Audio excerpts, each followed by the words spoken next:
আসসালামু আলাইকুম বন্ধুরা, আমি আছি মোহাম্মদ আলিফ টিউটোরিয়ালের পক্ষ থেকে। আমরা আজকে দশম শ্রেণী এসএসসি 26-27 আমরা যে জীববিজ্ঞান কি করতেছি, আমরা জীববিজ্ঞানের ওয়ান শট ভিডিও করে নিতেছি আর কি সিলেবাস অনুযায়ী। আমরা জীববিজ্ঞানের একটা অধ্যায় আমরা আপলোড করছি, তৃতীয় অধ্যায়। ওই তৃতীয় অধ্যায়ের দুইটা ভিডিও ছাড়ছি আমরা। ওই দুইটা ভিডিও আমরা লিঙ্ক আমরা ডেসক্রিপশন বক্সে দিয়ে দিব, অথবা তোমরা আমাদের চ্যানেল ভিজিট করলে পাবা। তাহলে আমরা আজকে আলোচনা করবো প্রথম অধ্যায় নিয়ে, ঠিক আছে? জীবন পাঠ। প্রথম অধ্যায়ের নাম হলো জীবন পাঠ। জীবন পাঠে আমরা এই ভিডিওতে আমরা ইনশাল্লাহ এই 6টা টপিক নিয়ে আলোচনা করবো, ঠিক আছে? তোমরা যদি মনোযোগ সহকারে দেখো, আশা করি উপকৃত হবা, ঠিক আছে? তাহলে প্রথম টপিক হলো জীববিজ্ঞানের ধারণা, ঠিক আছে? প্রথমেই তোমাদের প্রথম অধ্যায়ের প্রথম পার্ট জীববিজ্ঞানের ধারণা। আমাদের জীববিজ্ঞান সম্পর্কে জানতে হলে বা জীববিজ্ঞান কি এই সম্পর্কে জানতে হলে আমাদের প্রথমে জানতে হবে জীব কি, ঠিক আছে? জীব হলো যাদের জীবন আছে। এটা আমরা ছোটকাল থেকেই আমরা শুনে আসছি, আমরা জেনে আসছি, আমরা পড়ে আসছি, ঠিক আছে?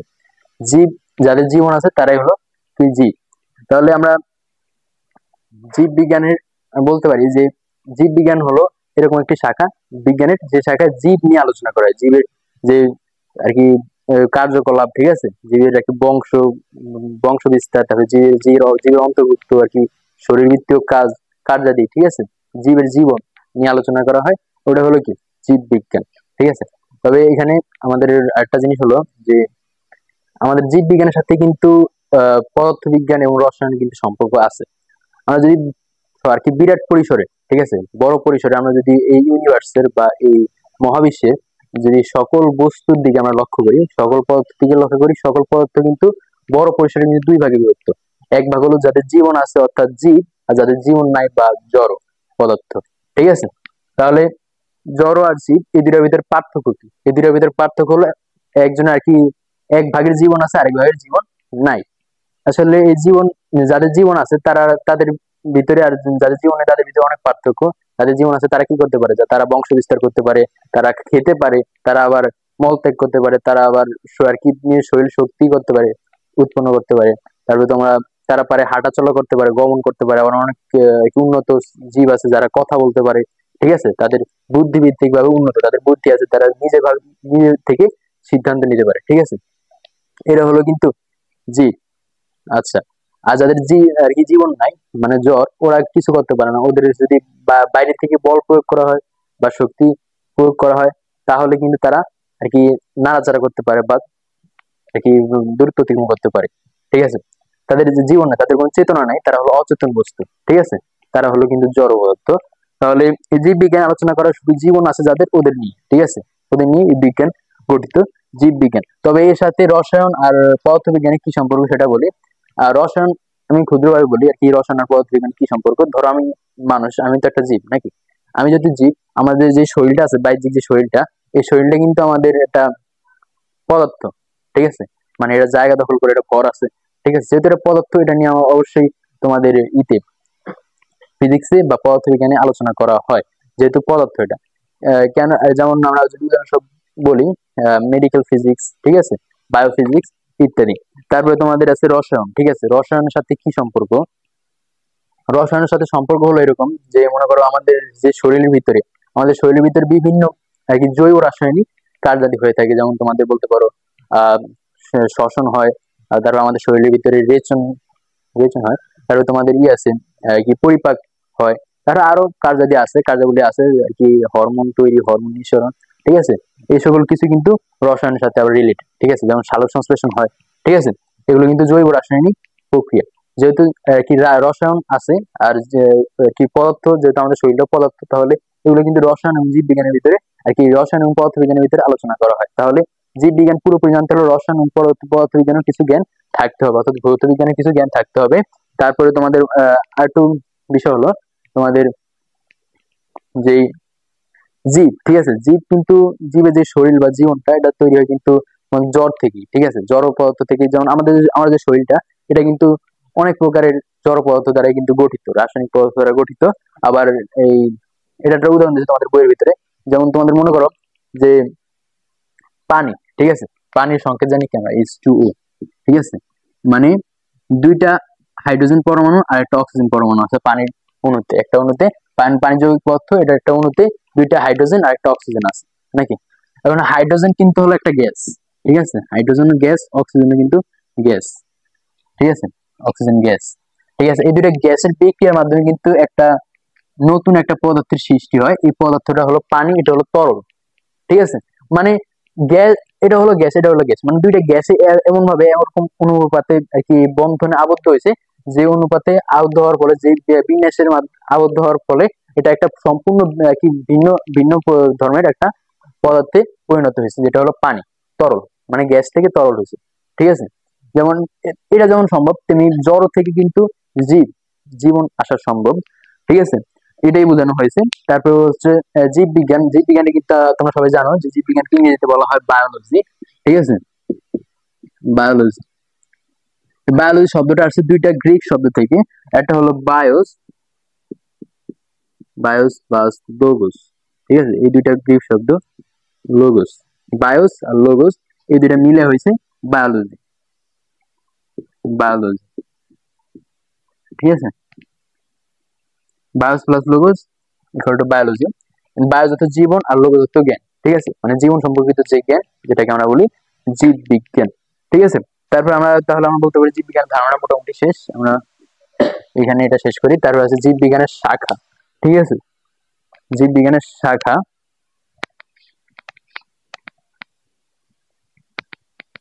জীববিজ্ঞানের শাখা হলো আগের কাল থেকে, ঠিক আছে, বিংশ শতাব্দী থেকে, মানে কেরলাস লিনিয়াসের সময় থেকে বিংশ শতাব্দী পর্যন্ত কিন্তু ধারণা করা হতো যে জীববিজ্ঞান মূলত দুইটা শাখাতে বিভক্ত, একটা হলো প্রাণী বিজ্ঞান, একটা হলো উদ্ভিদ বিজ্ঞান। এই ধারণা করার কারণ হলো কি, এই ধারণা করার কারণ হলো তখন জীববিজ্ঞান তত একটা উন্নত ছিল না, যেমন যেমন মাইক্রোস্কোপের আবিষ্কার হয়নি, যে একটা একেবারে পূর্ণ আর কি ক্ষুদ্র ক্ষুদ্র অণুজীব গুলা দেখবে বা এগুলো পর্যবেক্ষণ করবে, এরকম কোনো কিছু ছিল না। তার কারণে কিন্তু তোমাদের কি হলো আর কি, আগে মানুষ আর কি ভিজুয়াল যেগুলো আর কি খালি চোখে দেখা যায়, এগুলো নিয়ে কিন্তু জীববিজ্ঞান চর্চা শুরু হয়। এগুলোর মধ্যে তোমাদের আমরা আর কি দুইটা ভাগে ভাগ করি, একটা হলো উদ্ভিদ, একটা হলো প্রাণী, ঠিক আছে। উদ্ভিদ আর প্রাণী এই দুইটা আর কি ভাগে ভাগ করা হতো জীববিজ্ঞানকে আগে, একটা হলো উদ্ভিদ বিজ্ঞান, একটা হলো প্রাণী বিজ্ঞান, ঠিক আছে।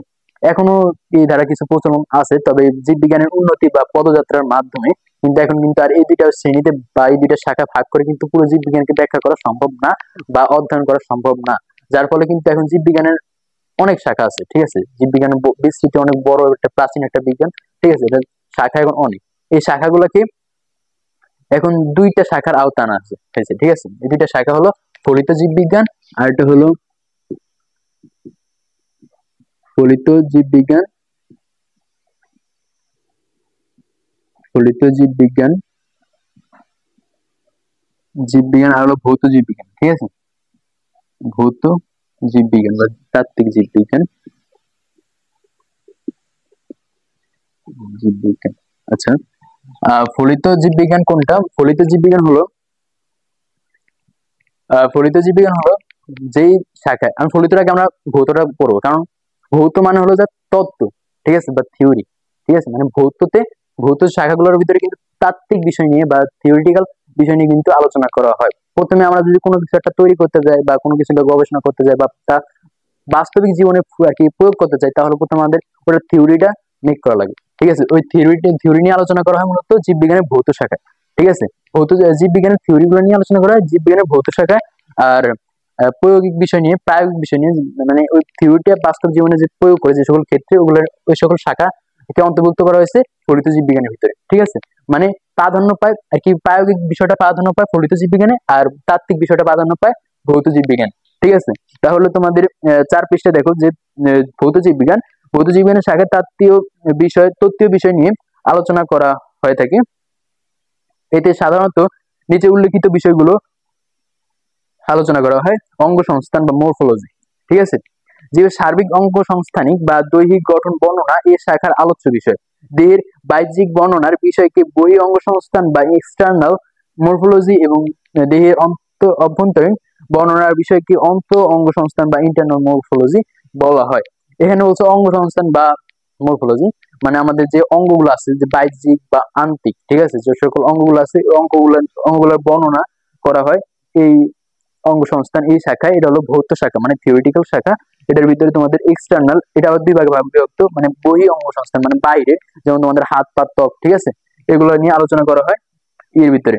এক্সটার্নাল মরফোলজির ভিতরে, আবার অঙ্গসংস্থান বা ইন্টারনাল মরফোলজির ভিতরে আলোচনা করা শরীরের ভিতরে, ঠিক আছে, বা দেহের ভিতরে, জীবের দেহের ভিতরে যে সকল অঙ্গগুলো আছে ওগুলো নিয়ে, যেমন তোমার মনে করো হার্ট, লাংস, স্টোমাক ইত্যাদি। তারপর আছে তোমাদের শ্রেণীবিদ্যা বা টেক্সোনমি, জীবের শ্রেণীবিন্যাস এবং তার রীতিনীতিগুলো এই শাখায় আলোচনা করা হয়। শ্রেণীবিন্যাস কি এই সম্পর্কে আরেকটু পরে তোমার ধারণা পাওয়া, ঠিক আছে, এই অধ্যায়ে কিছুটা বর্ণনা করা হয়েছে শ্রেণীবিন্যাস সম্পর্কে। তারপর আছে যে শরীরবিদ্যা বা ফিজিওলজি, জীবদেহের নানা অঙ্গ প্রত্যঙ্গের জৈব রাসায়নিক কাজে, যেমন শ্বসন, রেচন, সালোকসংশ্লেষণ ইত্যাদি বিষয়ে এই শাখায় আলোচনা করা হয়। এছাড়া জীবের যাবতীয় শরীরবৃত্তীয় কাজের বিবরণ এই শাখায় পাওয়া যায়। সেটা হলো কোন শাখার? কি শরীরবিদ্যা বা ফিজিওলজি। এই শাখায় কি নিয়ে আলোচনা করা হয়? শ্বসন, রেচন, এগুলো সম্পর্কে তোমাদের হালকা পাতলা ধারণা থাকলেও আর কি এই ক্লাস 9-10-এ আরো বেশি ধারণা হয়েছে। শ্বসন, রেচন, সালোকসংশ্লেষণ, এই সকল যে জৈব রাসায়নিক কি প্রক্রিয়াগুলো আমাদের দেহের ভিতরে হয়ে থাকে এগুলো নিয়ে আলোচনা করা শরীরবিদ্যা বা ফিজিওলজিতে। এগুলো কিন্তু ভৌত জীববিজ্ঞানের অন্তর্ভুক্ত শাখা, ঠিক আছে। তারপর আছে হিস্টোলজি, জীবদের টিস্যু সমূহের গঠন, বিন্যাস এবং কার্যাবলী এই শাখায় আলোচনা করা হয়। জীবদের যে টিস্যু, ঠিক আছে, টিস্যু কি? টিস্যু হলো তোমাদের যে কতগুলো একই একই কাজ করে, একই গঠনের, এরকম জীব একই এরকম কোষ নিয়ে একটা টিস্যু হয়, এটা তোমরা জানো। এটা এটাকে বলা হয় কি? হিস্টোলজি, ঠিক আছে। এই হিস্টোলজি শাখায় এই টিস্যু নিয়ে আলোচনা করা হয়। তার হচ্ছে ভ্রূণবিদ্যা বা এমব্রায়োলজি, ভ্রূণবিদ্যা, জনন কোষের উৎপত্তি, নিষিক্ত জাইগোট থেকে ভ্রূণের সৃষ্টি, গঠন, পরিস্ফুটন, বিকাশ প্রভৃতি নিয়ে আলোচনা করা হয় এই শাখায়। মানে জনন কোষ কোনটা? যে শুক্রাণু, ডিম্বাণু, হ্যাঁ, ঠিক আছে, এগুলো হলো কি? জনন কোষ। তারপর ভ্রূণ, জাইগোট গঠনের পরে যে ভ্রূণের সৃষ্টি হয়, এই সকল নিয়ে কিন্তু আলোচনা করা হয় ভ্রূণবিদ্যায়। তারপর হচ্ছে যে কোষবিদ্যা বা সাইটোলজি, ঠিক আছে। কোষবিদ্যা বা সাইটোলজি এই জীবদের কোষের গঠন, কার্যাবলী, বিভাজন ইত্যাদি নিয়ে আলোচনা করা হয়। তারপর বংশগতিবিদ্যা বা জেনেটিক্স, ঠিক আছে, জীব ও জীবের বংশগতির ধারা সম্পর্কে এর সাথে আলোচনা করা হয়। জিন, জেনেটিক ম্যাটেরিয়াল, ঠিক আছে, ডিএনএ, আরএনএ, হ্যাঁ, তারপরে তোমাদের যে ক্রোমোজোম, এগুলো নিয়ে আলোচনা করা হয় এই জেনেটিক্স বা বংশগতি বিদ্যায়। তারপর বিবর্তন বিদ্যা বা এভোলিউশন, ঠিক আছে, পৃথিবীতে প্রাণের বিকাশ, জীবের পরিবর্তন এবং ক্রম বিকাশের তত্ত্বসমূহের আলোচনা এই শাখার বিষয়, ঠিক আছে। বিবর্তন, বিবর্তন মানে কি? নাকি যুগের পালাক্রমে বা সময়ের পালাক্রমে যে জীবের ভিতরে যে বিবর্তন বা পরিবর্তন আসে, ঠিক আছে, এটা নিয়ে আলোচনা করা হয় এই বিবর্তন বা এভলিউশনে। তারপর আছে বাস্তুবিদ্যা বা ইকোলজি, এ শাখায় প্রাকৃতিক পরিবেশের সাথে জীবের অন্তঃসম্পর্ক নিয়ে আলোচনা করা হয়। মানে প্রাকৃতিক পরিবেশের মধ্যে কি মনে করো আমাদের সাথে প্রাকৃতিক, মানে মনে করো বাতাস, ঠিক আছে, বায়ুটাও, অন্যান্য গাছপালা, ঠিক আছে, অন্যান্য প্রাণীর সাথে আমাদের কি আচরণ বা কি সম্পর্ক, ঠিক আছে, এক প্রাণীর সাথে আরেক প্রাণীর সম্পর্ক, এক জীবের সাথে আরেক জীবের সম্পর্ক, এগুলো নিয়ে আলোচনা করা হয় বাস্তুতন্ত্র বা বাস্তুতত্ত্ববিদ্যায়। বাস্তুবিদ্যায় এন্ডোক্রাইনোলজি, জীবদের হরমোন, ঠিক আছে, হরমোন কার্যকারিতা বিষয়ক আলোচনা এই শাখায় হয়। হরমোন জিনিসটা কি এটা তোমরা জানো, যে অন্তঃক্ষরা গ্রন্থি থেকে বা নালীবিহীন গ্রন্থি থেকে যে রস নিঃসৃত হয় ওটা হলো হরমোন। তারপর জীবভূগোল বা বায়োজিওগ্রাফি, এই শাখায় যে পৃথিবীর বিভিন্ন ভৌগোলিক সীমারেখা, জীবের বিস্তৃতি, মানে কোন একটি জীব, কোন ভূখণ্ডে বা কোন ভৌগোলিক জায়গার ভিতরে পাওয়া যায়, এই সকল নিয়ে আর কি ভূগোল মিশ্রিত হয়ে যায়, কি জীববিদ্যার সাথে ভূগোল মিশ্রিত হয়ে এই শাখাটা হয়েছে। তারপরে এই বিভাজন এবং বিভাজন, অভিযোজন, আচ্ছা, অভিযোজন সম্পর্কে আলোচনা করা হয়। এটি জীবের ভৌগোলিক বিস্তারের সাথে ভূমণ্ডলের শ্রেণীবিভাগ সম্পর্কিত বিদ্যা, এই যে জীবভূগোল। তারপর আছে তোমাদের ফলিত জীববিজ্ঞান, ঠিক আছে, আমাদের ভৌত জীববিজ্ঞান বা তাত্ত্বিক যে জীববিজ্ঞান শাখাগুলো আছে ওগুলো সম্পর্কে হালকা হালকা হালকা একবার হালকা ধারণা নেওয়া হয়েছে। আমাদের হলো ফলিত জীববিজ্ঞান বা প্রায়োগিক শাখাগুলো যেগুলা, ঠিক আছে। এগুলোর ভিতরে আছে জীবাশ্ম বিজ্ঞান বা প্যালিওন্টোলজি, প্রাগৈতিহাসিক জীবের বিবরণ এবং জীবাশ্ম সম্পর্কিত বিজ্ঞান, যেমন যে ফসিল, জীবাশ্ম, ঠিক আছে, এগুলো নিয়ে যে প্রাগৈতিহাসিক মানে ঐতিহাসিক বা ইতিহাসে যে সকল জীবগুলো আসিল, বিলুপ্ত হয়ে গেছে, ঠিক আছে, এগুলো নিয়ে যে প্রায়োগিক আলোচনা করা হয় এটা হলো জীবাশ্ম বিজ্ঞান বা প্যালিওন্টোলজি, এগুলো ফলিত জীববিজ্ঞানের শাখা। তারপরে জীব পরিসংখ্যান বিদ্যা বা বায়োস্ট্যাটিস্টিক্স, জীব পরিসংখ্যান বিষয়ক বিজ্ঞান। জীব পরিসংখ্যান তোমরা বোঝোই, মানে জীবের যে উপাত্ত, বিন্যাস টিন্যাস ইত্যাদি ইত্যাদি, এগুলো নিয়ে আলোচনা করা হয়। তারপর পরজীব বিদ্যা বা প্যারাসাইটোলজি, পরজীবী জীবের জীবন প্রণালী এবং রোগ সম্পর্কিত জীববিজ্ঞান। যেমন পরজীবী আছে কিরকম, মানুষের দেহ কিন্তু পরজীবী থাকে, যেমন আমাদের কোলনের ভিতরে, ঠিক আছে, বা আমাদের অন্ত্রের ভিতরে অ্যাপেন্ডিক্স, ঠিক আছে, অ্যাপেন্ডিক্সে কিছু পোকার মতো থাকে আর কি, ওগুলোর থেকে একটা রস নিঃসৃত হয়, ওই রস থেকে কিন্তু আমাদের খাদ্য হজমে বা ঠিক আছে ডাইজেশনে সাহায্য করে। ওটা হলো এক প্রকার পরজীবী, ঠিক আছে। তারপরে তোমাদের আছে আমাদের মাথায় উকুন থাকে, ঠিক আছে, পেটে কৃমি থাকে, ওগুলো কিন্তু পরজীবী। এগুলো দ্বারা আমাদের কি ক্ষতি হয়, ঠিক আছে, ওদের জীবন আচরণ এগুলো নিয়ে আলোচনা করা হয় তোমাদের পরজীবী বিদ্যা বা প্যারাসাইটোলজি তে। তারপরে মৎস্য বিজ্ঞান বা ফিশারিজ, মাছ উৎপাদন, মৎস্য সম্পদ ব্যবস্থাপনা ও সংরক্ষণ সম্পর্কিত বিজ্ঞান, ঠিক আছে। যে মাছ মাছ আমরা খাই, আমাদের খাদ্যে যে প্রোটিনের যোগান দেয় মাছ, এই মাছ কিভাবে উৎপাদন বাড়ানো যায়, মাছের উৎপাদনের বা চাষের বৈজ্ঞানিক কৌশলাদি এই মৎস্য বিজ্ঞানে বা ফিশারিজে আলোচনা করা হয়। কীটতত্ত্ব, কীট পতঙ্গ তোমরা চিনো, কীট পতঙ্গের জীবন, উপকারিতা অপকারিতা, ক্ষয়ক্ষতি, দমন ইত্যাদি সম্পর্কিত বিজ্ঞান। মানে এখানে কিন্তু যে পোকামাকড়ের ওষুধ, ঠিক আছে, কীট পতঙ্গের জীবন, এদের উপকারিতা কি, কিছু আছে উপকার করে, কিছু আছে ক্ষতি করে, ঠিক আছে, এগুলো নিয়ে আলোচনা করা হয়। কোনগুলো উপকার করে, কোনগুলো ক্ষতি করে, কোন সময় উপকার করে আর কোন সময় ক্ষতি করে, এগুলো নিয়ে আলোচনা করা হয় এই কীটতত্ত্ব বা এন্টোমোলজিতে। তারপর অণুজীব বিজ্ঞান বা মাইক্রোবায়োলজি, ঠিক আছে, মাইক্রো মানে কিন্তু অণু, ঠিক আছে, অণুজীব বিজ্ঞান। তারপর ভাইরাস, ব্যাকটেরিয়া, অণুবীক্ষণিক ছত্রাক, আণুবীক্ষণিক ছত্রাক এবং অন্যান্য অণুজীব সম্পর্কিত বিজ্ঞান হলো কিন্তু অণুজীব বিজ্ঞান, ঠিক আছে। মানে ভাইরাস, ব্যাকটেরিয়া, অণুজীব বিজ্ঞান, আণুবীক্ষণিক ছত্রাক ইত্যাদি নিয়ে যেই শাখায় আলোচনা করা হয় ফলিত জীব বিজ্ঞানের, ওটাই হলো কিন্তু অণুজীব বিজ্ঞান বা কৃষি বিজ্ঞান। এবার বলা হচ্ছে কৃষি বিজ্ঞান, ঠিক আছে, বা এগ্রিকালচার, কৃষি বিষয়ক বিজ্ঞান, ঠিক আছে।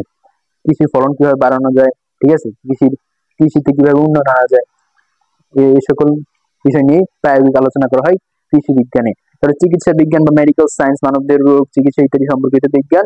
জিন প্রযুক্তি বা জেনেটিক ইঞ্জিনিয়ারিং, ঠিক আছে, জিন প্রযুক্তি এর ব্যবহার সম্পর্কিত বিজ্ঞান। মানে আমাদের যে জিন আছে তোমরা চিনো, ওই জিন প্রযুক্তির ব্যবহার সম্পর্কিত আলোচনা করা হয় এখানে। তারপর প্রাণ রসায়ন বা বায়োকেমিস্ট্রি, জীবের প্রাণ রাসায়নিক কার্যাবলী, রোগ ইত্যাদি সম্পর্কিত বিজ্ঞান। প্রাণ রাসায়নিক বলতে কি বোঝায়, যে প্রাণের সাথে সম্পর্কিত, প্রাণের, ঠিক আছে, প্রাণের সাথে সম্পর্কিত যে বিজ্ঞান বা রসায়ন, ওটা হলো যে প্রাণ রসায়ন, ঠিক আছে। তারপরে হচ্ছে যে পরিবেশ বিজ্ঞান, এনভায়রনমেন্টাল সায়েন্স, পরিবেশ সম্পর্কিত বিজ্ঞান। তারপরে সামুদ্রিক জীব বিজ্ঞান বা মেরিন বায়োলজি, সামুদ্রিক জীব সম্পর্কিত বিজ্ঞান। বন বিজ্ঞান বা ফরেস্ট্রি, বন সম্পদ ব্যবস্থাপনা এবং সংরক্ষণ সম্পর্কিত বিজ্ঞান। জীব প্রযুক্তি বা বায়োটেকনোলজি, মানব এবং পরিবেশের কল্যাণে জীব ব্যবহারের প্রযুক্তি সম্পর্কিত বিজ্ঞান। যেমন মানবের কল্যাণে নাকি মানুষের কল্যাণে, ঠিক আছে, তার পরিবেশ অন্যান্য জীবের যে আর কি কল্যাণে যে সকল প্রযুক্তি তৈরি হয়, যেমন মনে করো মানুষ রোগ দমনে কিছু প্রযুক্তি আছে, যেমন গ্রাফি, ঠিক আছে, আলট্রাসোনোগ্রাম। তারপরে তোমার মনে করো স্টেথোস্কোপ ইত্যাদি ইত্যাদি যে সকল মেডিকেলে কি করা হয়, ওগুলা সব আর কি অন্যান্য জীবের ক্ষেত্রে যেগুলো ব্যবহার করা হয়, ওগুলো হলো কিন্তু এই শাখার অন্তর্ভুক্ত। ওগুলো থিওরি বা প্রায়োগিক বিষয় নিয়ে আলোচনা করা হয় জীব প্রযুক্তিতে। তারপর ফার্মেসি বা ওষুধ শিল্প, ঠিক আছে, যে ফার্মেসি, আমরা ফার্মেসি বলি না, যেখানে ওষুধ পাওয়া যায়, ঠিক আছে, ওষুধ শিল্প ও প্রযুক্তি বিষয়ক বিজ্ঞান।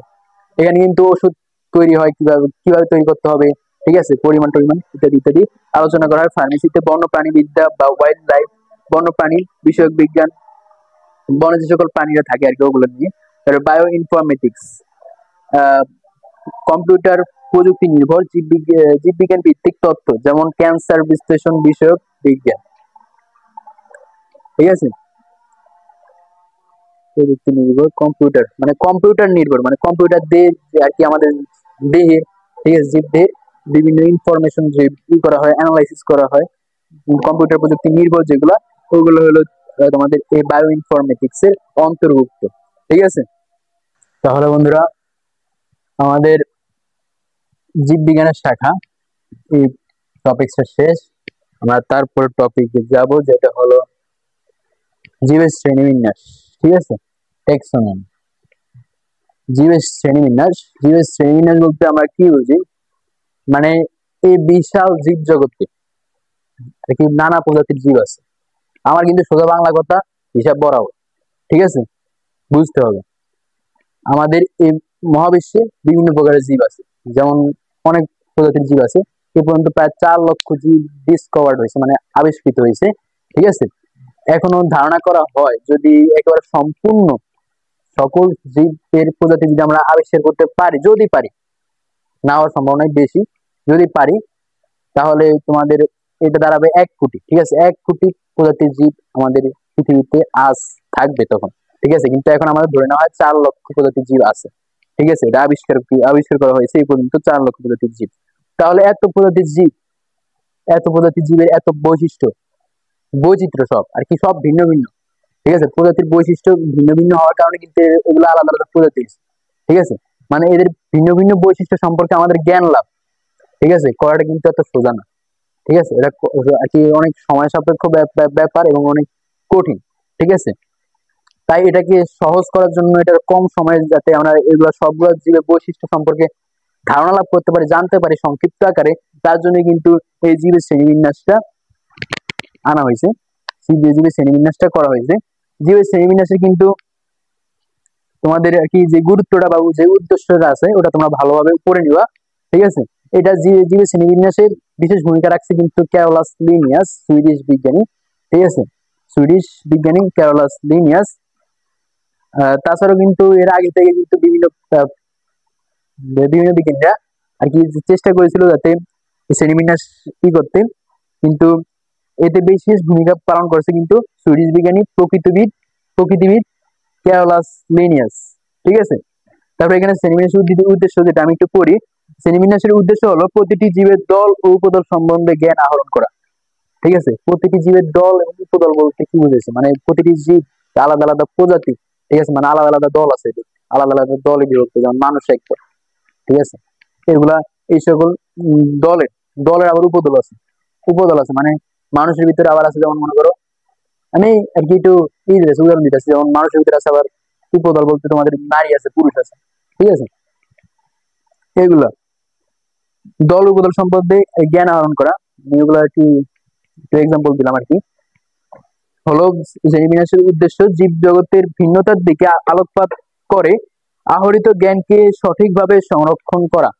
মানে আমরা যে জ্ঞানটা আহরণ করলাম, ঠিক আছে, ওই জ্ঞানটা আমাদের ইয়ের দিকে, সকল জীবের প্রজাতির ভিন্নতার দিকে লক্ষ্য রেখে কিন্তু আমাদের করতে হবে, সংক্ষিপ্ত আকারে উপস্থাপন করতে হবে, আমাদের সংরক্ষণ করতে হবে, ঠিক আছে। যে পূর্ণাঙ্গ জ্ঞানকে সংক্ষিপ্তভাবে উপস্থাপন করা এবং প্রতিটি জীবকে শনাক্ত করে তার নামকরণের ব্যবস্থা করা।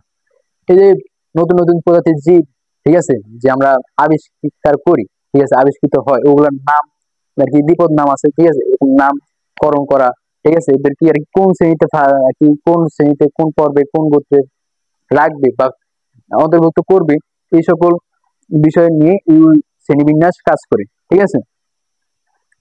এবং শ্রেণীবিন্যাসে আরো কাজ হলো, মনে কর সকল প্রজাতির বৈশিষ্ট্য এরা পর্যবেক্ষণ করে, ঠিক আছে, পর্যবেক্ষণ করে তোমাদের কি করে মানুষের জন্য যেগুলো উপকারী, ঠিক আছে, মানুষের জন্য যেগুলো উপকারী এগুলো আলাদাভাবে করে আর কি শনাক্ত করার পরে ওগুলো কিন্তু সংরক্ষণের ব্যবস্থা করে, এগুলো যাতে বিলুপ্ত না হয়ে যায়, ঠিক আছে। তারপর আছে আমরা শ্রেণীবিন্যাস, জীবের শ্রেণীবিন্যাস শেষ হলো। জীব জগৎ আমি সংক্ষিপ্ত করে বললাম, তোমরা ভালোভাবে পড়বা, ঠিক আছে, মনে রাখার চেষ্টা করো বা সারা জীবনের জন্য, তবে মুখস্থ করার চেষ্টা করবা না। তারপর আছে জীব জগৎ। ক্যারোলাস লিনিয়াসের সময়কাল থেকে শুরু করে বিংশ শতাব্দীর মাঝামাঝি সময় পর্যন্ত জীব জগৎকে উদ্ভিদ জগৎ এবং প্রাণী জগৎ হিসেবে বিবেচনা করা হয়ে করে দুইটি রাজ্যে বা কিংডমে বিন্যাস করা হতো, আগে হতো, ঠিক আছে। মানে জীব জগৎকে দুটি ভাগ, একটা ভাগ হলো প্রাণী বিজ্ঞান, একটা হলো কি উদ্ভিদ বিজ্ঞান, ঠিক আছে, এই দুইটা ভাগে ভাগ করা হতো। কিন্তু বিজ্ঞানের অগ্রযাত্রায়, মানে এই জীব বিজ্ঞানের যে আস্তে আস্তে বিস্তার লাভ করছে, আরো নতুন নতুন প্রযুক্তি বের হয়েছে, ডেভেলপমেন্ট হয়েছে, ঠিক আছে, উন্নতি হয়েছে, এর কারণে কিন্তু এখন জীব বিজ্ঞানের জ্ঞান কিন্তু আরো বেড়ে গেছে, ঠিক আছে। মানে আরো অনেক কিছু আবিষ্কার হয়েছে, আরো নানা প্রকারের জীব আবিষ্কার হয়েছে, ঠিক আছে, ওগুলোর বৈশিষ্ট্য বিভিন্ন জিনিস মিলে জীব বিজ্ঞানের বিস্তৃতি এখন ব্যাপক, আরো আবিষ্কৃত হচ্ছে নতুন নতুন, ঠিক আছে। এগুলোর ভিতরে এখন ডিএনএ আবিষ্কৃত হয়েছে, জিন আবিষ্কৃত হয়েছে, আরএনএ, ডিএনএ, ঠিক আছে, এগুলো কোড, ঠিক আছে। এই সকল কিছু বিষয়ের উপর ভিত্তি করে তারপরে তোমাদের কোষের সংখ্যা, আকার আকৃতি ইত্যাদির উপর ভিত্তি করে আবার কি করছে 1969 সালে, মনে হয় 1969 সালে আর.এইচ. হুইটেকার কি করছে, এই পুরো জীব জগৎকে দুইটা ভাগে ভাগ করছে, দুইটা ভাগে না, না না ইনি মানে আর.এইচ. হুইটেকার 5টা রাজ্যে ভাগ করছে, 5টা রাজ্যে ভাগ করছে, মনেরা প্রোটিস্টা, ফানজাই, প্লান্টি, অ্যানিমেলিয়া। আমার মনে থাকে না, মুখস্থ করে রাখি না, ঠিক আছে, তবে মনে রাখাটা জরুরি, আমার মনে থাকে না কেন আমি জানি না, ঠিক আছে, আটকে যায়, ঠিক আছে। মনেরা, প্রোটিস্টা, ফাঞ্জাই, প্ল্যান্টি, অ্যানিমেলিয়া, এই 5টা রাজ্যে কে ভাগ করছে? জীবজগৎকে। আর এই সুইটেকার কত সালে? 1969 সালে। ঠিক আছে, ভাগ করার পরে আবার পরবর্তীতে আরেক জীববিজ্ঞানী মার্গুলিস, কে মার্গুলিস 1974 সালে আবার এই 5টা রাজ্যকে, যে 5টা মনেরা, প্রোটিস্টা, ফাঞ্জাই, প্ল্যান্টি, অ্যানিমেলিয়া, এই 5টা রাজ্যকে 2টা সুপার কিংডমে অন্তর্ভুক্ত করছে এবং তাহলে জীবজগৎকে সেই 2টা ভাগে ভাগ করছে। এটা হলো সুপার কিংডম 1 বা প্রোক্যারিওটা, আর হলো সুপার কিংডম 2 বা ইউক্যারিওটা। ঠিক আছে, আর বাকি যে 5টা রাজ্য ছিল যেগুলা আর কি আবিষ্কার করছিল কে? আর এই সুইটেকার, ওগুলাকে মার্গুলিস কি করছে? এই 2টা সুপার কিংডমের অন্তর্ভুক্ত করছে। যেমন মনেরাকে অন্তর্ভুক্ত করছে, মনেরা, শুধু মনেরাটা হলো সুপার কিংডম 1 এর অন্তর্ভুক্ত রাজ্য মনেরা। ঠিক আছে, আর বাকি যে 4টা আছে প্রোটিস্টা, ফাঞ্জাই, প্ল্যান্টি, অ্যানিমেলিয়া, ওগুলো হলো সুপার কিংডম 2 ইউক্যারিওটার অন্তর্ভুক্ত রাজ্য। ঠিক আছে, এগুলোর বৈশিষ্ট্য নিয়ে হালকা পাতলা আলোচনা দিয়েছে তোমাদের। দেখো 8 পৃষ্ঠায় সুপার কিংডম 1 প্রোক্যারিওটা, এটা আদিকোষী বা নিউক্লিয়াস সুগঠিত নয়, বিশিষ্ট এককোষী অনৈক্ষণিক জীব। যারা আছে তোমার প্রোক্যারিওটা, প্রোক্যারিওটা রাজ্যে, মানে এদের দেহের যে সেলগুলো আছে, কোষগুলো আছে, ওগুলো কিন্তু প্রোক্যারিওটিক সেল। প্রোক্যারিওটিক সেল মানে আদিকোষী, মানে এদের কোষে কোনো আর কি, এদের কোষে সকল অঙ্গাণু বিদ্যমান না। ঠিক আছে, এদের কোষে সকল অঙ্গাণু বিদ্যমান না, এদের নিউক্লিয়াস সুগঠিত, নিউক্লিয়াসের সকল আর কি জিনিসপাতি নাই। যে ধরো একটা কোষ, আদিকোষ, ঠিক আছে, এটার ভিতরে এখানে ধরো দেখবো তুমি নিউক্লিয়ার আর কি রেটিকুলাম গুলো আছে হয়তো। ঠিক আছে, বা নিউক্লিয়ার কি অঞ্চল, নিউক্লিয়ার অঞ্চল। ঠিক আছে, এগুলোর ভিতরে আরএনএ, ডিএনএ বিস্তৃত ভাবে থাকে, এদের কোনো মেমব্রেন থাকে না, নিউক্লিয়াসের কোনো আর কি মেমব্রেনটা থাকে না। মেমব্রেন মানে কি? চারপাশে যে ইটা থাকে, আবরণটা থাকে, পর্দাটা থাকে, ওটা থাকে না। আর অন্যান্য যে সকল তোমাদের অঙ্গাণুগুলো আছে, সাধারণ যে জীব আর কি কোষে থাকে, কিন্তু ওই কোষে, এই কোষে মানে আদি কোষে ওই অঙ্গাণুগুলো থাকে না। ঠিক আছে, অগঠিত আর কি, সুগঠিত না। ঠিক আছে, আদি কোষ সুগঠিত না, ওই সকল জীবরা কিন্তু এই প্রোক্যারিওটা রাজ্যের সুপার কিংডমের অন্তর্ভুক্ত। এই প্রোক্যারিওটা সুপার কিংডমের অন্তর্ভুক্ত রাজ্য খালি একটাই, মনেরা।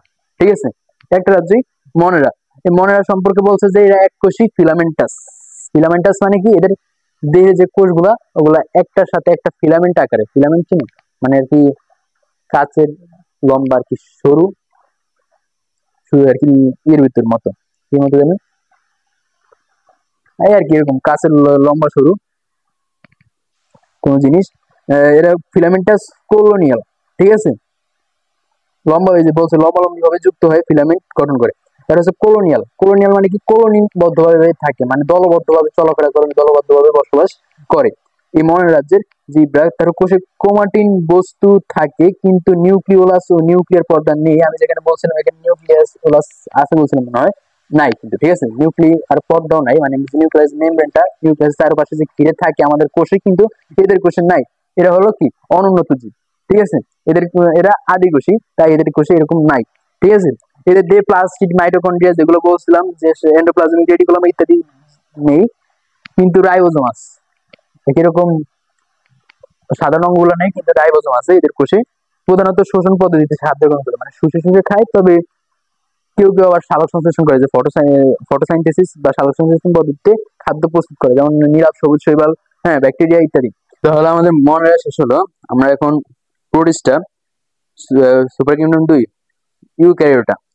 আমরা সুপার কিংডম 1 পড়ছি, জানছি যে সুপার কিংডম 1 এর যে সকল জীবগুলো থাকে, ওগুলো মূলত থাকে আদিকোষী, বা ওদের কোষে সকল প্রকার সকল অঙ্গাণু বিদ্যমান থাকে না এবং নিউক্লিয়াসে সুগঠিত থাকে না। ঠিক আছে, মানে ওরা আদিকোষী প্রোক্যারিওটিক সেল যুক্ত। কিন্তু সুপার কিংডম 2 এর যারা আছে, ওরা হলো প্রকৃত কোষী বা ইউক্যারিওটিক সেল ওদের। ঠিক আছে, এখন এখানে আছে আর কি সুপার কিংডম 2 এর রাজ্য আছে 4টা। ঠিক আছে, 5টা রাজ্যের ভিতরে প্রথম যে রাজ্যটা মনেরা, ওটা ছিল সুপার কিংডম 1 এর। আর সুপার কিংডম 2 আছে রাজ্য বাকি 4টা, প্রোটিস্টা, ফাঞ্জাই, প্ল্যান্টি, অ্যানিমেলিয়া। তাহলে প্রোটিস্টা, প্রোটিস্টা হলো কারা? যারা তোমাদের মনে করো ই করে, এরা কিন্তু প্রকৃত কোষী, এক কোষী হতে পারে, আবার কিছু কিছু আছে বহু কোষী। ঠিক আছে, দলবদ্ধ ভাবে চলাচল করে। আর ফিলামেন্টাস, ঠিক আছে, কলোনিয়াল, দলবদ্ধ ভাবে বসবাস করে। তারপরে সুগঠিত নিউক্লিয়াস বিশিষ্ট কিছু ক্রোমাটিন বস্তু নিউক্লিয়ার পর্দা দ্বারা পরিবৃত্ত থাকে। ঠিক আছে, ক্রোমাটিন বস্তুতে ডিএনএ, আরএনএ এবং প্রোটিন থাকে। কোষের সকল ধরনের অঙ্গাণু থাকে। হুম, থাকে। তারপরে খাদ্য গ্রহণ শোষণ বা ফটোসাইন্থেসিস পদ্ধতিতে ঘটে। খাদ্য গ্রহণ এরা শোষণ করে, অন্যান্য জীব থেকে শোষণ করে খায়, অথবা তারা ফটোসাইন্থেসিস মানে নিজেরাই খাদ্য উৎপাদন করে সালোকসংশ্লেষণ প্রক্রিয়ায়। ঠিক আছে। তারপরে আছে মাইটোসিস, কোষ বিভাজনের মাধ্যমে অযৌন প্রজনন ঘটে। অযৌন প্রজনন কি, এটা আমি আর কি কোষ বিভাজনে দেখাইছি, বলছি। ঠিক আছে। মাইটোসিসের মাধ্যমে কিন্তু এই অযৌন প্রজননটা ঘটে। তারপরে এটা আবার যৌন জনন করে কিভাবে, একটা পদ্ধতি আছে কনজুগেশন পদ্ধতি। ঠিক আছে।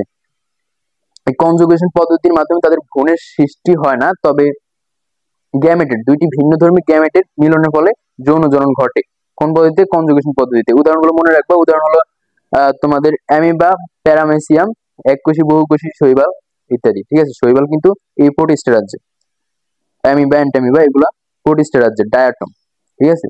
এই উদাহরণগুলো তোমরা মনে রাখবা কোনটা কোন রাজ্যের। ঠিক আছে। তারপর আছে ফানজাই, ছত্রাকদের রাজ্য। ঠিক আছে। অধিকাংশ স্থলজ মৃতজীবী বা পরজীবী। স্থলজ মানে কি? স্থল বসবাস করে, মৃতজীবী মানে মৃতভোজী, মানে মৃত জীব দেহ খায়। ঠিক আছে। এরা থাকে। বা পরজীবী, পরজীবী মানে কি? অন্য জীবের উপর নির্ভরশীল খাদ্যের জন্য। ঠিক আছে। দেহ এককোষী অথবা মাইসেলিয়াম, সরু সুতার মতো অংশ দিয়ে গঠিত। এদের দেহ এককোষী অথবা সরু সুতার মতো অংশ দিয়ে গঠিত। এগুলো নিউক্লিয়াস যুক্ত। ঠিক আছে। এদের দেহকোষে নিউক্লিয়াস আছে। কোষ প্রাচীর কাইটিন বস্তু দিয়ে তৈরি। কোষের যে প্রাচীর বা যে আছে, দেওয়াল আছে, ওটা কাইটিন নামক সাবস্টেন্স দিয়ে তৈরি। খাদ্য গ্রহণ শোষণ পদ্ধতিতে ঘটে, ক্লোরোপ্লাস্ট অনুপস্থিত। এদের দেহে কিন্তু ক্লোরোপ্লাস্ট নাই, যার কারণে তারা করতে পারে না, সালোক সংশ্লেষণ করতে পারে না। এটা তাই পরজীবী। ঠিক আছে। তারপর হ্যাপ্লয়েড স্পোর দিয়ে বংশবৃদ্ধি ঘটে।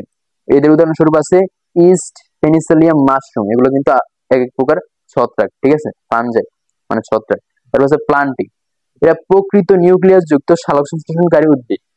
আমি সহজ ভাষায় পড়ি, প্লান্টি কারা? প্লান্টি হলো তোমাদের মনে করো যে বড় বড় গাছগুলো যেগুলো দেখো তোমাদের চারপাশে, ওগুলো হলো প্লান্টি রাজ্যের অন্তর্ভুক্ত।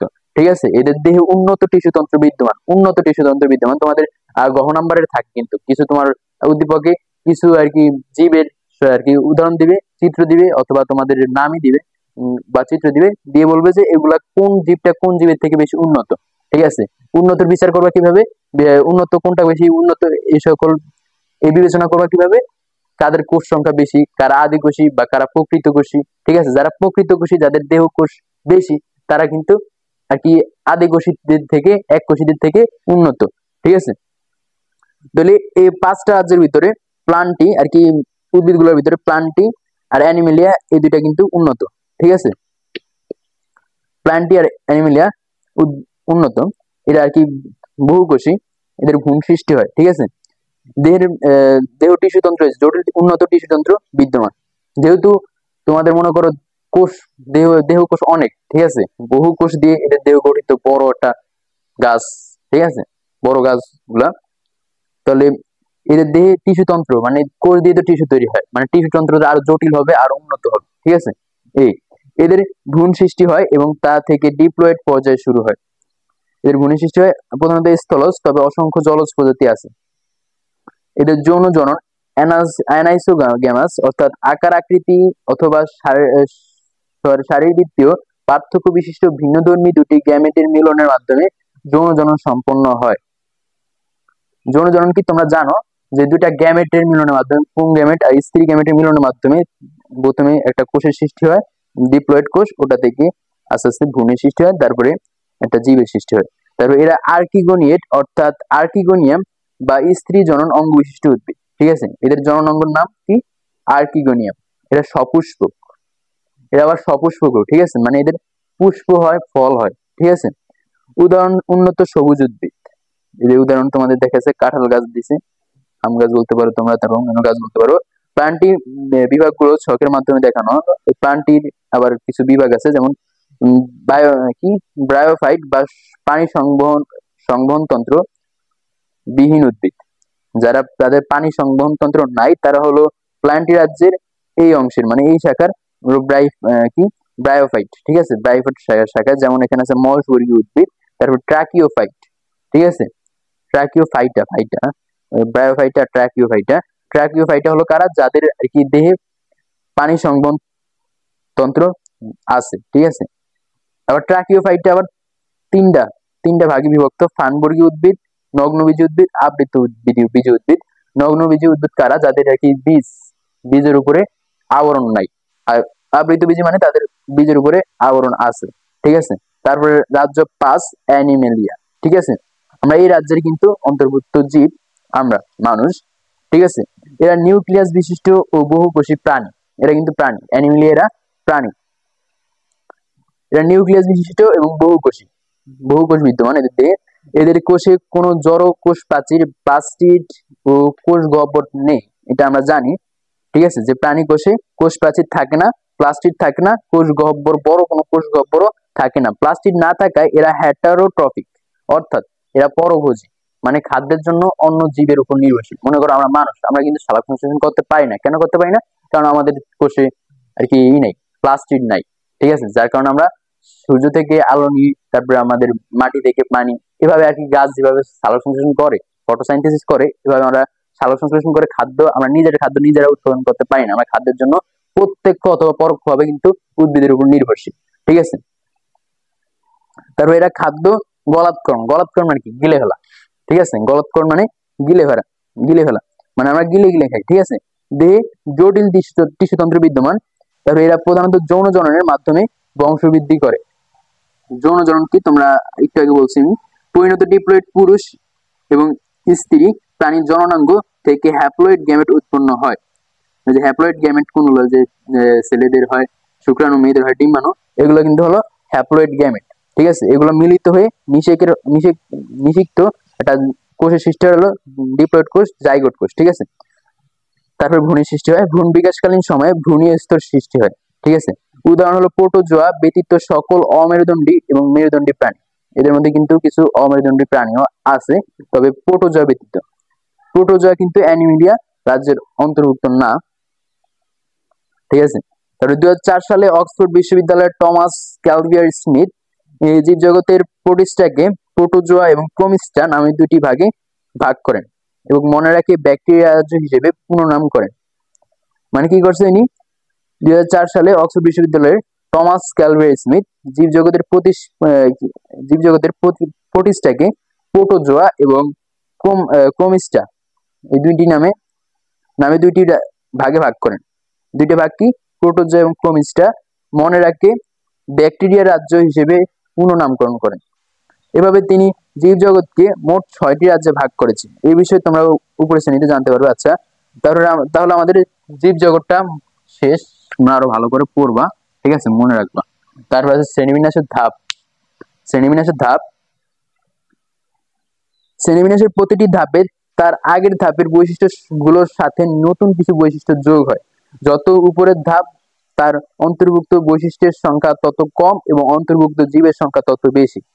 এখানে বলা হয়েছে যে শ্রেণীবিন্যাসটা কি, এটা আমি বলছি, আবার বলি যে শ্রেণীবিন্যাস হলো সকল জীব, যত জীব আছে আমাদের ইউনিভার্সে, এই সকল জীব সম্পর্কে আমাদের যে জ্ঞান লাভ করতে হবে, এদের সব আলাদা আলাদা বৈশিষ্ট্য, ঠিক আছে। জীব বৈচিত্র্য মানে বৈচিত্র্যের কারণে যাদের এর আলাদা আলাদা বৈশিষ্ট্য, আলাদা আলাদা প্রজাতির আলাদা আলাদা বৈশিষ্ট্য, এই বৈশিষ্ট্য সম্পর্কে সংক্ষেপে, ঠিক আছে, সহজে জ্ঞানটা লাভ করার জন্য এদেরকে আলাদা আলাদা শ্রেণীতে ভাগ করা হয় তাদের বৈশিষ্ট্য অনুযায়ী, ঠিক আছে। এই ভাগ করাটাই হলো টেক্সোনমি বা শ্রেণীবিন্যাস, ঠিক আছে, শ্রেণীবিন্যাস বিদ্যা। তারপরে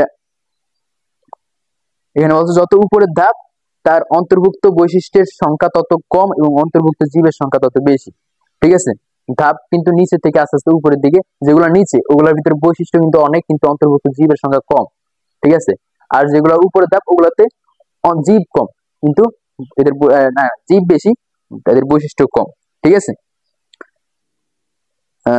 এখানে 7টি ধাপ আছে, ঠিক আছে। প্রথমে কি বলছে? একটি জীবকে পর্যায় বিন্যাসে মূলত আন্তর্জাতিক কোড চিহ্নিত 7টি ধাপ আছে।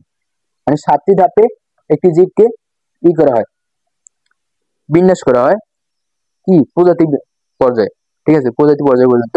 যেমন আছে রাজ্য, পর্ব, শ্রেণী, গোত্র, বর্গ, গোত্র, গণ, প্রজাতি, ঠিক আছে। রাজ্য বা কিংডম, ঠিক আছে। পর্ব বা ফাইলাম বা ডিভিশন বা বিভাগ, একই কথা। তারপরে শ্রেণী, বর্গ, গোত্র, গণ, প্রজাতি। উপরের ধাপ যেন বড় একটা সেট, আর তার নিচের ধাপ হলো তার উপসেট। সেট উপসেট কি তোমরা জানো, ঠিক আছে, গণিতের প্রথম অধ্যায় প্রথম অধ্যায় না তো দ্বিতীয় অধ্যায়। ঠিক আছে, উপরের ধাপ যেন বড় একটা সেট, আর তার নিচের ধাপ হলো তার উপসেট। মানে এখানে যে রাজ্য আছে সবগুলোর উপরে ধাপ কত কি রাজ্য। রাজ্য হলে নিচে যে তারপরে ধাপটা আছে পর্ব বা বিভাগ, এটা হলো রাজ্যের একটা উপসেট। ঠিক আছে, নিচের গুলো সব ওই রাজ্যের উপসেট। ঠিক আছে, আবার পর্ব, পর্বের উপসেট শ্রেণী, আবার শ্রেণীর উপসেট বর্গ, বর্গের উপসেট গোত্র, এভাবে। ঠিক আছে, তারপরে বলছে শ্রেণীবিন্যাসের এই পদ্ধতির দিকে বলে নেস্টেড হায়ারার্কি। নেস্টেড হায়ারার্কি কি, এটা কিন্তু একটা ইম্পর্টেন্ট কনসেপ্ট, এটা তোমরা মার্ক করে রাখতে পারো, এটা তোমাদের খ নাম্বারে এসে থাকে। নেস্টেড হায়ারার্কি কি? ঠিক আছে, অনেক সময় পুনরাবৃত্তি এড়ানোর জন্য আগের ধাপের যেসব যেসব বৈশিষ্ট্য পরের ধাপে থাকে সেগুলো রাখা হয়। রাখা হয় মানে কি, ওগুলো আর কি উল্লেখ করা হয় না। মানে আগের ধাপের যে সকল বৈশিষ্ট্য পরবর্তী ধাপেও থাকে, ঠিক আছে, পুনরাবৃত্তি এড়ানোর জন্য, মানে পুনরায় আবৃত্তি করা এড়ানোর জন্য কিন্তু পরবর্তী ধাপে, প্রথম ধাপে যে সকল বৈশিষ্ট্যগুলো বলা হয় তারপরে ধাপে কিন্তু ওগুলার বলা হয় না, উল্লেখ করা হয় না। ঠিক আছে, সেভাবে লিখলে মানুষের হোমোসেপিয়াস শ্রেণীবিন্যাস এরকম হবে। এই যে রাজ্য, এখানে মানুষের শ্রেণীবিন্যাস করে দেখাচ্ছে এই 7টা পর্বে। রাজ্য, কিংডম, ঠিক আছে, মানুষের কিংডম হলো অ্যানিমেলিয়া। ঠিক আছে, মানে অ্যানিমেলিয়া রাজ্যের অন্তর্ভুক্ত হলো মানুষ, কারণ এরা সুকেন্দ্রিক কোষ বিশিষ্ট। মানে অ্যানিমেলিয়া রাজ্যের যে সকল জীবের বৈশিষ্ট্য আছে ওই সকল বৈশিষ্ট্যের সাথে মানুষের বৈশিষ্ট্য মিল খায় বলেই কিন্তু মানুষ অ্যানিমেলিয়া রাজ্যের অন্তর্ভুক্ত। ঠিক আছে, যেমন এরা সুকেন্দ্রিক কোষ বিশিষ্ট, মানে এদের কোষটা হলো প্রকৃত কোষী। ঠিক আছে, এদের যে কেন্দ্রিক আছে বা যে নিউক্লিয়াস আছে ওটা সুগঠিত। ঠিক আছে, বহুকোষী, পরভোজী এবং জটিল টিস্যুতন্ত্র বিদ্যমান, যা আমরা আমরা অ্যানিমেলিয়া রাজ্যের বৈশিষ্ট্যের ক্ষেত্রে আমরা পড়ছিলাম, এদের সাথে আমাদের মিলে যায় বৈশিষ্ট্য, তাই কিন্তু আমরা অ্যানিমেলিয়া রাজ্যের অন্তর্ভুক্ত। তারপর আছে পর্ব বা ফাইলাম, আমরা হলো করডাটা পর্ব। ঠিক আছে, আমরা করডাটা পর্বের করডাটা, ঠিক আছে, এই করডাটা, তারপর আরো কিছু পর্ব সম্পর্কে আমরা মনে হয় ক্লাস 8 বা 7 পড়ছিলাম, প্রথম অধ্যায় বিজ্ঞান বইয়ে আছে। ঠিক আছে, করডাটা, কারণ মানে আমাদের পর্ব হলো করডাটা, কারণ জীবনের কোনো এক পর্যায়ে নটগট থাকে। ঠিক আছে, নটগট হলো মেরুদণ্ডের ভিতরে থাকে কি একটু নমনীয়, ঠিক আছে, এরকম একটা হার নটগট থাকে জীবনের কোন এক পর্যায়ে। তারপরে আছে, তাই কিন্তু আমরা করডাটা পর্বের প্রাণী। আমাদের শ্রেণী হলো ম্যাম্মেলিয়া। ম্যাম্মেলিয়া কেন? কারণ বাচ্চাকে বুকের দুধ খাওয়ায় এবং লোম ও চুল আছে, আমাদের লোম আছে, চুল আছে। ঠিক আছে, এবং আমরা মায়ের দুধ খেয়ে কিন্তু বড় হই। তারপর হচ্ছে বর্গ বা অর্ডার, আমরা হলো প্রিমেট বর্গের, কারণ আঁকড়ে ধরার উপযোগী হাত আছে এবং ঘ্রাণ অপেক্ষা দৃষ্টি শক্তি বেশি উন্নত। আমাদের ঘ্রাণ শক্তি অপেক্ষা দৃষ্টি শক্তি মানে চোখের শক্তি বেশি উন্নত। তারপরে হচ্ছে গোত্র বা ফ্যামিলি। ঠিক আছে, আমরা হলো হোমিনিডাই ফ্যামিলির বা গোত্রের অন্তর্ভুক্ত, কারণ শিম্পাঞ্জি, গরিলা, ওরাং ওটাং প্রভৃতির সাথে সাদৃশ্য আছে। এখানে কিন্তু শ্রেণীবিন্যাসের সবকিছু দেয় নেই, এখানে সাধারণ কিছু কনসেপ্ট দিয়েছে, তোমরা আরো উচ্চ শ্রেণীতে শ্রেণীবিন্যাস সম্পর্কে আরো ভালোভাবে জানতে পারবা। এখানে যেগুলো আছে ওগুলো তুমি জাস্ট মনে রাখো। ঠিক আছে, পরীক্ষায় দিতে হবে। ঠিক আছে, তাহলে হোমিনিডে, আমরা কোন গোত্রের? হোমিনিডে, কারণ শিম্পাঞ্জি, গরিলা এবং ওরাং ওটাং প্রভৃতির সাথে সাদৃশ্য আছে, আমাদের মিল আছে। তারপর হচ্ছে গণ বা জেনাস, আমরা হলো হোমোগণের অন্তর্ভুক্ত, কারণ দের অনুপাতে মস্তিষ্ক সবচেয়ে বড়, অনুপাতিক ভাবে কিন্তু আমাদের মস্তিষ্ক বড় এবং খাড়াভাবে 2 পায়ে হাঁটতে পারি। আমরা তো 2 পায়ে দাঁড় হতে পারি না, হাঁটতে পারি। ঠিক আছে, তাই আমরা কিন্তু আমাদের গণ হলো হোমো। ঠিক আছে, প্রজাতি, এই যে হোমোসেপিয়েন্স দেখছো, আমাদের দ্বিপদ, এটা দেখবে তোমাদের দ্বিপদ নামকরণ পদ্ধতি, আমাদের আর কি সকল জীবের দ্বিপদ নামকরণ করা হয় গণ নাম দিয়ে এবং তাদের প্রজাতির নাম দিয়ে। ঠিক আছে, ওটাতে কিন্তু তাদের দ্বিপদ নামকরণটা করা হয়, এটা দেখবে একটু পরে। তাহলে আমাদের কি গণ হলো ওটা হোমো। ঠিক আছে, আমাদের গণ নাম হোমো, কারণ দেহের অনুপাতে মস্তিষ্ক সবচেয়ে বড় এবং খাড়াভাবে 2 পায়ে হাঁটতে পারে। তারপর প্রজাতি বা স্পেসিস, ঠিক আছে, হোমোসেপিয়েন্স। ঠিক আছে, আমাদের প্রজাতি হলো হোমোসেপিয়েন্স, কারণ চওড়া এবং খাড়া কপাল, কপাল। তারপরে খুলির হাড় হোমোগণের অন্য প্রজাতির তুলনায় পাতলা। আমাদের যে খুলির হাড়টা আছে স্কাল, ওটা অন্যান্য যে হোমোগনা অন্যান্য যে ইরা আছে আর কি, জীব বা প্রাণীরা আছে ওদের থেকে পাতলা হয়ে থাকে এবং বুদ্ধিভিত্তিক ভাবে উন্নত। মানুষ কিন্তু সবচেয়ে বুদ্ধিমান জীব, ঠিক আছে। তাহলে কোন প্রজাতিকে শ্রেণীবিন্যাসের কোন ধাপে কেন অন্তর্ভুক্ত করা হলো তার কারণগুলো জীববিজ্ঞানের শিক্ষার্থী হিসেবে জেনে নিতে হয়। কারণ কোন একটা প্রজাতির শ্রেণীবিন্যাস লেখার সবচেয়ে প্রচলিত রীতি এটাই, যেখানে আলাদা করে কারণগুলো লেখা হয় না, ঠিক আছে। তুমি একজন জীববিজ্ঞানের শিক্ষার্থী হিসেবে তোমাদের কেন আর কি কোন কোন বৈশিষ্ট্যের উপর ভিত্তি করে এরকম করা হয় তোমাদের তা জানা দরকার, তোমরা জানবে, ঠিক আছে। তারপর আছে, তাহলে আমাদের শ্রেণীবিন্যাসের ধাপ শেষ, ঠিক আছে। দ্বিপদ নামকরণ পদ্ধতি, তারপর আমাদের এই অধ্যায়ের সমাপ্তি, রিভিশন, ঠিক আছে। রিভিশন সমাপ্তি হবে মোটামুটি আমি আশা করি।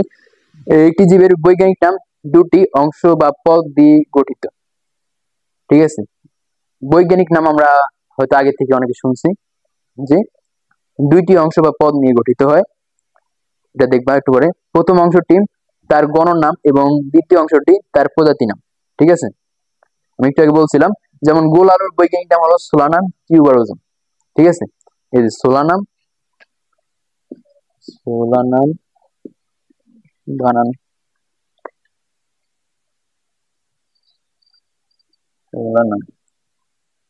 সোলানাম টিউবারোজাম,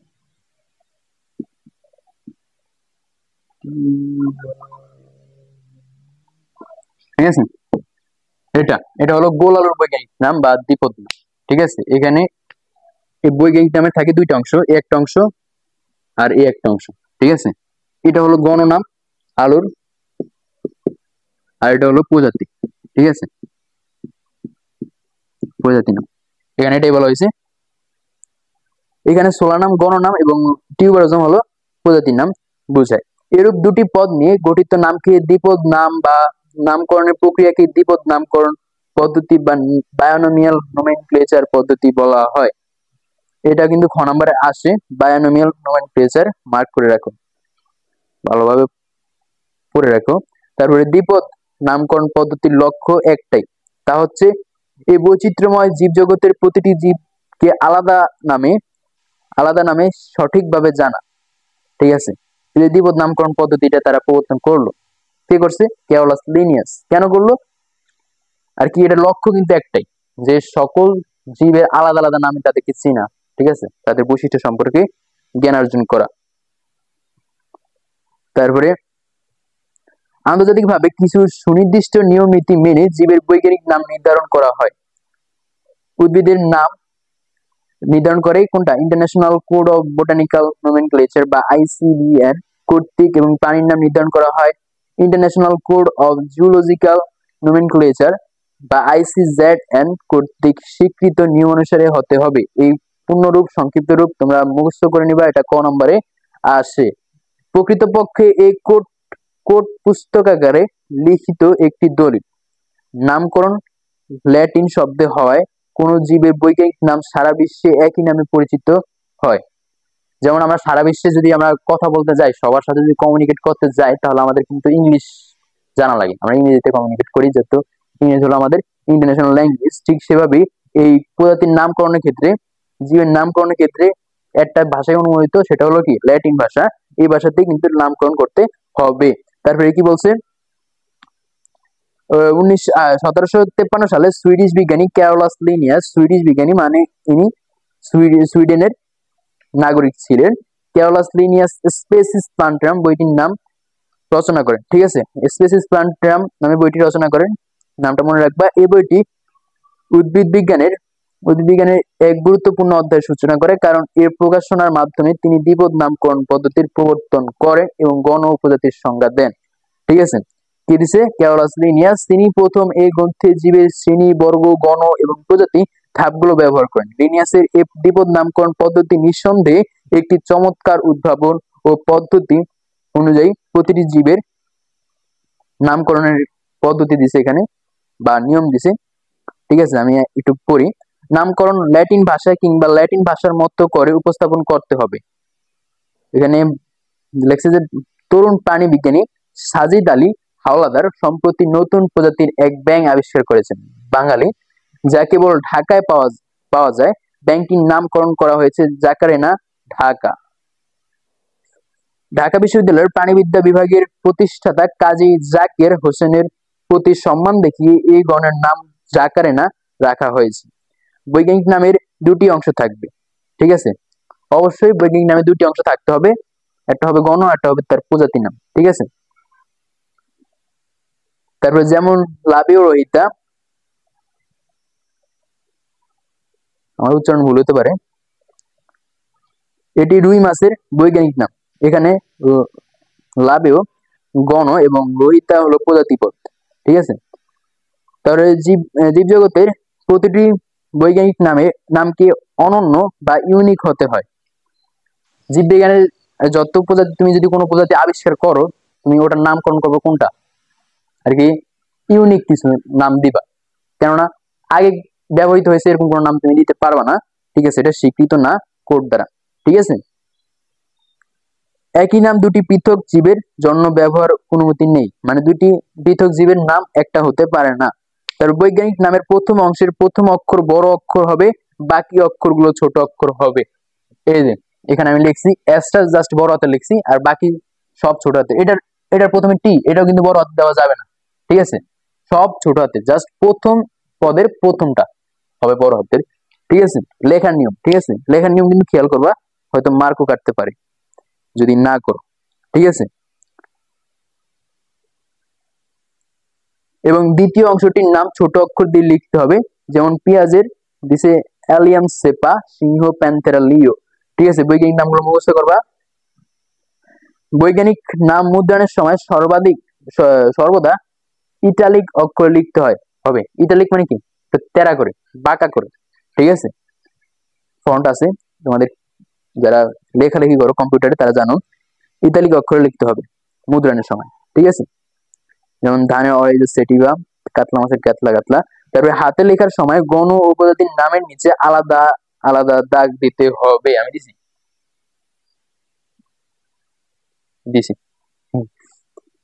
আলাদা আলাদা দাগ দিতে হবে। হাতে লেখার সময় তো আর আমরা আর কি তেরা করে বা ইতালিক অক্ষর লিখতে পারবো না, আমরা কি এরকম তেরা করে দিতে পারবো সুন্দর, পারবো না। তাই আমরা কি করব, নিচে আন্ডারলাইন করে দেবো, দুইটা আলাদা আলাদা আন্ডারলাইন করে দেবো এটা শব্দের নিচে। তাহলে বোঝা যাবে যে এটা কোনো প্রজাতির বা জীবের বৈজ্ঞানিক নাম, ঠিক আছে? যদি কয়েকজন বিজ্ঞানী একই জীবকে বিভিন্ন নামকরণ করেন, তবে অগ্রাধিকার আইন অনুসারে প্রথম বিজ্ঞানী কর্তৃক প্রদত্ত নামটি গৃহীত হবে। যদি একটা জীব প্রজাতিকেই একাধিক বিজ্ঞানী ডিসকভার করছে বা আবিষ্কার করছে, এখন এরা বিভিন্ন নাম দিচ্ছে, একজনের নাম দিচ্ছে একটা, তাহলে সর্বপ্রথম যে এটা প্রস্তাব করছে, এটার নাম প্রস্তাব করছে, তার নামটাই কিন্তু গ্রহণযোগ্য হবে আইন অনুসারে, ঠিক আছে?